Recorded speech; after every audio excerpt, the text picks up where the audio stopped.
Good evening mga sir. Same day tayo. Lilinisin naman natin yung throttle body niya. Kasi medyo matagal na. Pag tatanggalin nyo kasi medyo mainit yan, pinasingaw ko na yung lamig. Para yung pressure, syempre gagalawin yan eh. Tatanggalin nyo yung anim na nut. So tatanggalin nyo rin to syempre. Tatanggalin nyo lang yung airbox. Tapos tanggalin nyo yung hose. Okay.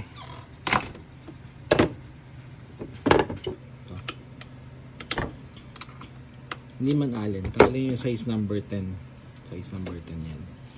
For today's video, lilinisin natin yung throttle body ng kaibigan natin.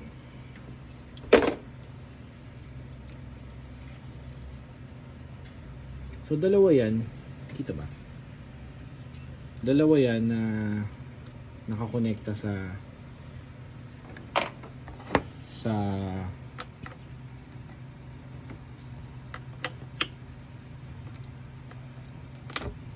radiator. Kaya kailangan malamig yan. Yung pinaka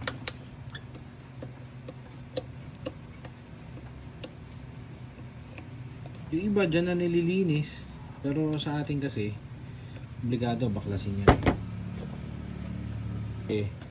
Iba pa rin yung nilinis na nakabaklas kaysa rin sa hindi mo babaklasin, papasok sa loob yung dumi.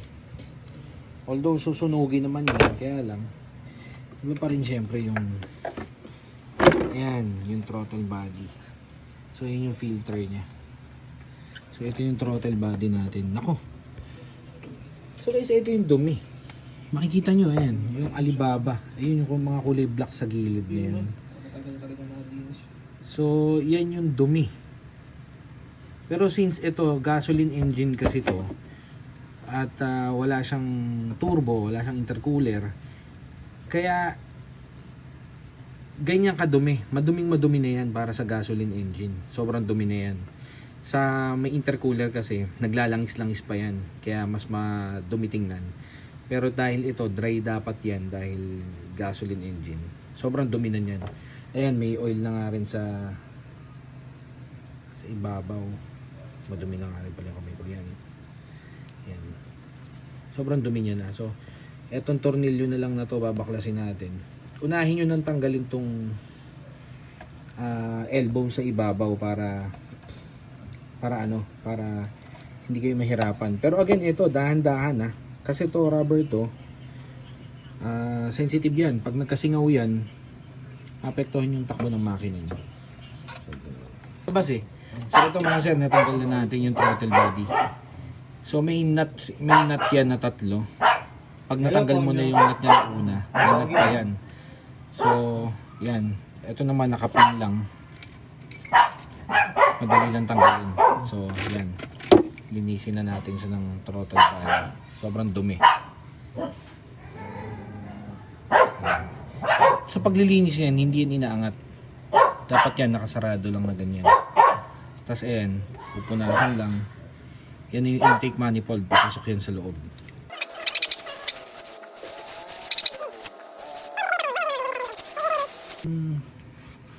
Throttle body ng Vios, Toyota Vios 2015. So pag ang ginamit mo throttle body cleaner talaga, tingnan mo yung difference kesa sa mga carb cleaner. Sobrang linis niya pagka medyo mahal lang, pero malinis. Yan. So babalik na natin siya.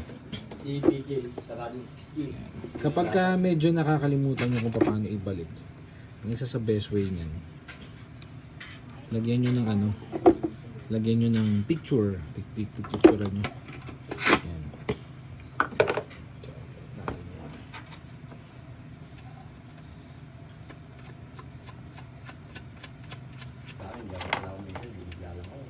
So tatandaan nyo yung mahaba naman yung tornilyo niya. So pagka ganyan, lalagyan nyo ng grasa para hindi nasisira. Ayun. So ito, lagyan nyo ng grasa Yan. Para sigurado yung ano, yung tornilyo na hindi malak o maputol sa loob. Siyempre, umiinit, katagalan. Then, ibabalik nyo yung mga unang nut. 3 unang nut, tapos balik nyo na dito. Tapos, pwede nyo na ibalik yung dito. Ayan, sakit niya. Para maluwag kayong gumalaw. Tapos, eto, sa ano to? Sa circulation ng ano ng coolant.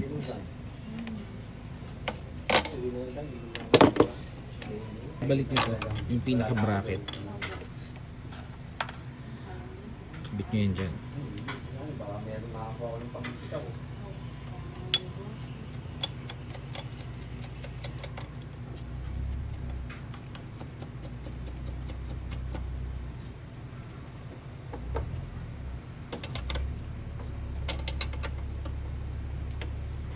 Yan.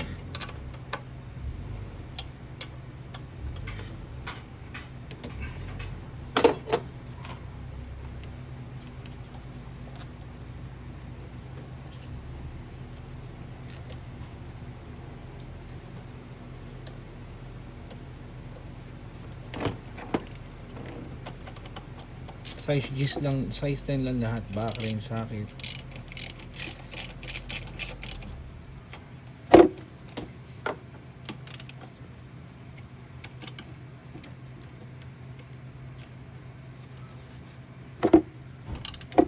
Ate, yan. So, madali din linis na natin ng malinis. Okay na. Malinis yung throttle body. Malinis na yung map sensor. So, ang epekto niyan, magiging swabe yung hatak ng makina mo at the same time, yung fuel efficiency. Ang laki ng tinitipid. Kaya, yan yung kailangan. May PMS yan. Kung kaya ng 6 months, pag everyday use yung kotse, every 6 months, kailangan yan, palinis yan.